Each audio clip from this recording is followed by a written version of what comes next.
जय तुलसी माता। मैं एक तुलसी कथा सुनाने जा रही हूँ। तुलसी कथा को सुनने से और तुलसी व्रत करने से, तुलसी पूजा करने से मन को शांति मिलती है और घर में लक्ष्मी की वास होती है, पुत्र की प्राप्ति होती है, पति की लंबी आयु होती है, घर में धन संपत्ति बढ़ती है।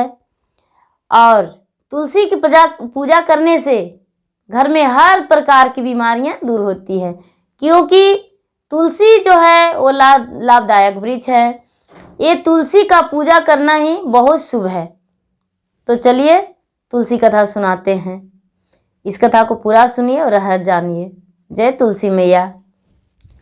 एक बूढ़ी माता थी। वो प्रतिदिन माँ तुलसी का पूजा करती थी। तुलसी को, पौधे को जल से पटाती थी और पटाकर पूजा करके, आरती करके उसके बाद ही भोजन करती थी। उसको ये नहीं लगता था कि ये कार्तिक मास है तो हम तुलसी में जल डालेंगे, उसके बाद भूल जाएंगे, क्योंकि सिर्फ कार्तिक मास में तुलसी में जल डालने से तुलसी का वृक्ष तो हरियर रह नहीं सकती है। तो वो जो बूढ़ी माता थी वो सारा दिन तुलसी में जल डालती थी और तुलसी का पूजन किया करती थी। उसको बेटे बहू थे जो बहुत खुश थे, उन्हें बहुत अच्छा लगता था। सबसे उनका बेटे कहते थे कि मेरी माँ बहुत अच्छी है, मेरी माँ तुलसी का पूजा करती है, मेरे घर में सुख शांति से लोग रहते हैं, हम सब बहुत खुश हैं अपने माता से। उसके जो बहू थी वो भी कहती थी। लेकिन समय अनुसार बूढ़ी माता का पोता बड़ा हो गया तो अपने दादी से कहने लगा, उस बूढ़ी माता से, दादी माँ तुलसी को पूजा क्यों करती हो? तुलसी का पूजा करना छोड़ दो। ये तुलसी का पूजा करने से क्या मिलने वाला है? कुछ नहीं मिलेगा, कोई भगवान इसमें नहीं है। नहीं तो हम अगर जो पूजा करोगी तो हम तुलसी का पौधा को कबार कर फेंक देंगे। ये बूढ़ी माँ बच्चा समझकर माफ कर देती थी। धीरे धीरे पोता बड़ा हो गया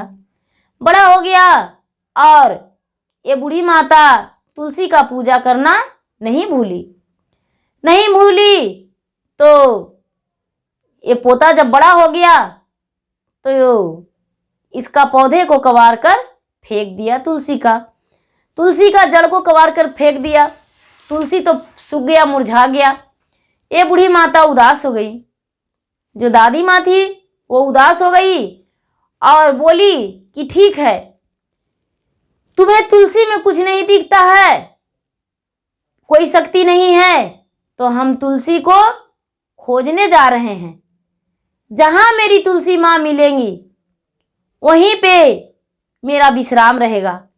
यदि मेरी तुलसी माँ नहीं मिलेगी मुझसे तो हम कभी जिंदगी में घर वापस नहीं आएंगे।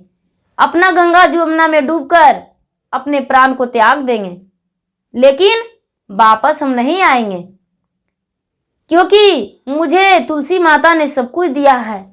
धन दिया, संपत्ति दिया, बेटा दिया, पति दिया, पोता दिया, सारा परिवार दिया है। आज मुझे दर्शन तुलसी माता नहीं देगी तो मेरा जीवन बेकार है। ऐसा कहके और घर से निकल गई बूढ़ी माता। घर से निकल गई। चलते उनका समय 12 बज गया। सुबह से निकले हुए 12 बज गया। एक बूढ़ी माता मिली उनसे, बोली, बहन कहाँ जा रही हो? इतने लंबे लंबे पैर निकाल के कहाँ जा रही हो? बहुत तेजी में जा रही हो। बोली, बहन जी क्या कहूँ, मैं तो तुलसी माता को खोजने जा रही हूँ। वो बूढ़ी माता बोली, बहन जी हम भी चलेंगे। यदि आपको दर्शन देंगे तो भगवान तो मुझे भी दर्शन दे देंगे। तुलसी माता, हम भी चलेंगे। मेरा भी घर में बहुत झगड़ा होता है, हम तुलसी का पूजा करते हैं। तो दोनों चल दिए। तो कुछ ही दूर गए कि एक बूढ़ी माता और बैठी थी। बोली, बहन जी तू कहाँ जा रही हो? बोले, बहन जी हम तो तुलसी माता का ढूंढने जा रहे हैं। वो बोलते हैं हम भी चलेंगे। बोले, बहन जी मेरा तो ठिकाना ही नहीं है, तू मेरे पास कैसे जा सकती हो मेरे साथ? बोली नहीं बहन जी, हम भी चलेंगे। वो भी साथ धर लिए। कुछ दूर शाम होने वाला था कि एक बूढ़ी माता और मिल गई। जब एक बूढ़ी माता और मिल गई तो 4 हो गए, और 4 हो गए तो चारों चलने लगे। चारों चलने लगे, चलते चलते चलते चलते चलते शाम हो गया। शाम हो गया। एक नदी के अरार पे चारों अपना रात को बिताने को लिए सोच लिए कि इसी नदी के अरार पे बैठ जाओ हम लोग चारों बहन, और बैठकर और पूरी रात बिता लेंगे, क्योंकि भोजन तो उनको पास था नहीं,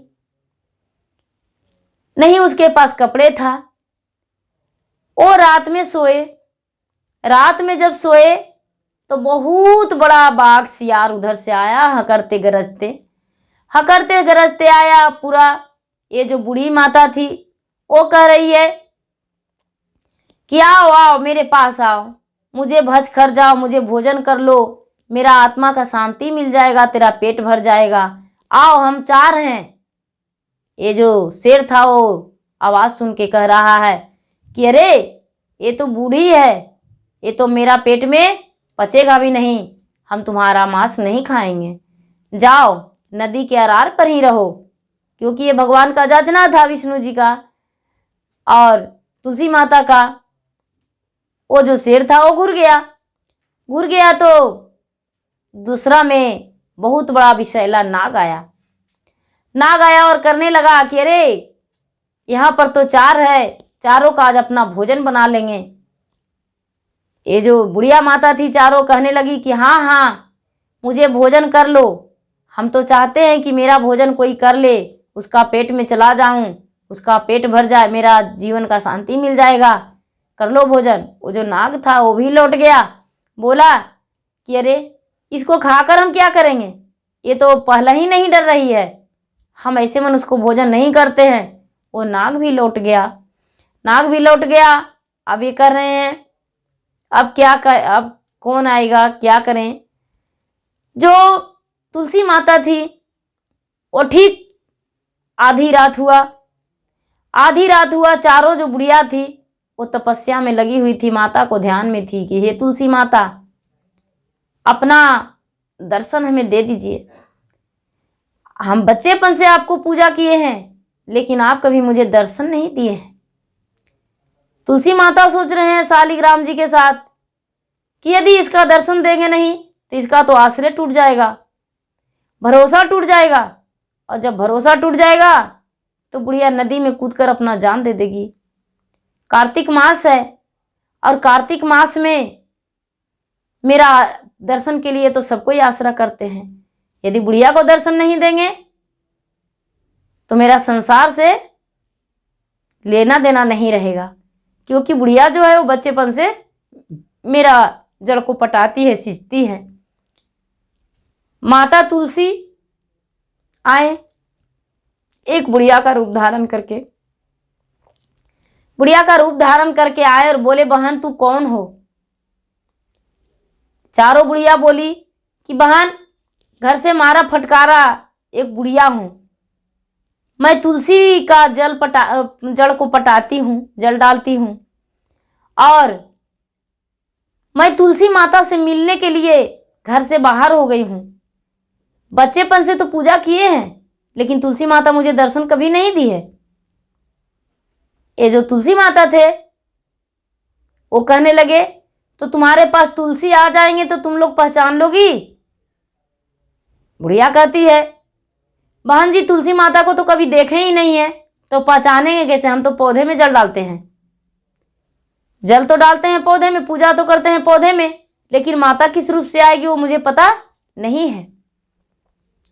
ये जो तुलसी महारानी थी वो अपना रूप में आ गई और सज सवर के बैठ गई। ये जो चारों बुढ़िया थी वो चरण छुई और पूछने लगी कि माता आप अपने भक्त को इतना क्यों परीक्षा लेते हैं, आप अपने भक्त को दर्शन क्यों नहीं देते हैं। माता तुलसी बोले हम भक्त से यदि परीक्षा नहीं लेंगे, भक्त को कष्ट नहीं देंगे, तो मेरा नाम कोई नहीं जपेगा, मेरा पौधा सूख जाएगा, मेरा पौधे में जल कोई नहीं डालेगा। इसीलिए हम अपने भक्त से परीक्षा लेते हैं और भक्त को कष्ट भी देते हैं।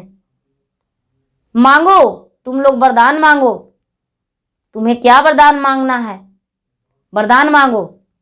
ये चारों बुढ़िया सोचने लगी कि हम माता तुलसी से क्या वरदान मांगे, मेरे पास तो बेटा भी है, बेटी भी है, बहू भी है, पोता भी है, पोती भी है, धन लक्ष्मी है, मैं क्या मांगू। बुढ़िया कहने लगी, हे तुलसी, मुझे कुछ नहीं चाहिए, बस मौत हो जाने के बाद तीनों लोक में दर्शन चाहिए और मेरा स्वर्ग का प्राप्ति हो। और जिस दिन मृत्यु हो उस दिन एकादशी का दिन हो, जिस दिन मेरा मृत्यु हो उस दिन एकादशी का दिन हो, जिसमें आपका पूजा कथा भजन होते रहे और मेरा मृत्यु उसी दिन हो जाए। ये जो तुलसी माता थे वो कहने लगी कि ठीक है, जाओ, तुम्हारा मान पूरा हुआ, जो तू मांगी वो वरदान हम दे दिए, जाओ। ये जो चारों बुढ़िया थी वहां जब रात बिताई, सुबह हुआ तो देख रही है कि सबके पूजा के थाल वहां सजी है, कपड़ा रखा हुआ है, सबके वस्त्र। गंगा स्नान की, नदी के अरार पर ही थी, गंगा स्नान की और पूजा के थाल उठाई, वस्त्र पहनकर पूजा के थाल उठाकर और माता तुलसी का जल, पौधे जो था उसमें जल चढ़ाई और गंगा के घाट को पूजकर और चारों बूढ़ी माता लौट गई और लौटकर और एकादशी के दिन ही चारों का मृत्यु हो गया। चारों का जब मृत्यु हो गया तो तीनों लोग बुढ़िया का आत्मा घूम लिया, तीनों लोग बुढ़िया का आत्मा घूम लिया और एकादशी का दिन ही मौत हुआ और चारों का वैकुंठ का वास हुआ, स्वर्ग का प्राप्ति हुआ। इसका मृत्यु हो जाने के बाद भी इस आत्मा भटका नहीं, स्वर्ग का प्राप्ति मिल गया। जय तुलसी माता, जय लक्ष्मी माता, जय विष्णु भगवान।